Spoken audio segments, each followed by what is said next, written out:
আজি বনাব লৈছোঁ ফ্ৰাইড ৰাইচ। এইখিনি গমেই পাইছে কি দিছোঁ। এইখিনি যোগাৰ কৰি ল'লোঁ আৰু এইখিনি চাউলটো বইল কৰি লৈছোঁ। অকণমান চয়া চচ আৰু ঘি দি বনাম মই। কেৰাহী এখন বহাইছোঁ। আপুনি তাত ৰিফাইনো দিব পাৰে বা ঘিও দিব পাৰে। মই ঘিয়ে দিম। এইখিনি আধা চামুচ, ডাঙৰ চামুচত, তাতকৈ বেছি নালাগে।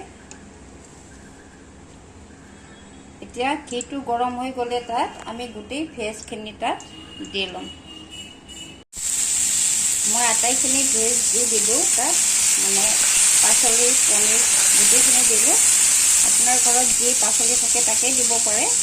এতিয়া তাত নিমখ দি দিম আৰু অলপ হালধি দিম। হালধি অপশ্যনেল, আপুনি হালধি দিবও পাৰে, নিদিবও পাৰে। আৰু যদি মিঠা ভাল পায় অকণমান চেনি দি দিব। এইখিনি অকণমান ভাজি ল'ম। তাৰপিছত ইয়াতে চাউলটো দিম আৰু অলপ চয়া চচ দিম আৰু 2 মিনিট ভাজি ল'ম। এইখিনি ভজা হৈ গ'ল। এতিয়া তাত চাউলখিনি দিম, দি আৰু অকণমান ভাজি ল'ম। আৰু যদি পিঁয়াজ নাখায় তেতিয়াহ'লে পিঁয়াজটো নিদিব। আৰু ইয়াত অকণমান চয়া চচ দি আৰু 2-3 মিনিট সময় লৰাই দিম। চাওক, আমাৰ ফ্ৰাইড ৰাইচ হৈ গ'ল। বেছি সময় নালাগে, খুব সোনকালে হৈ যায়।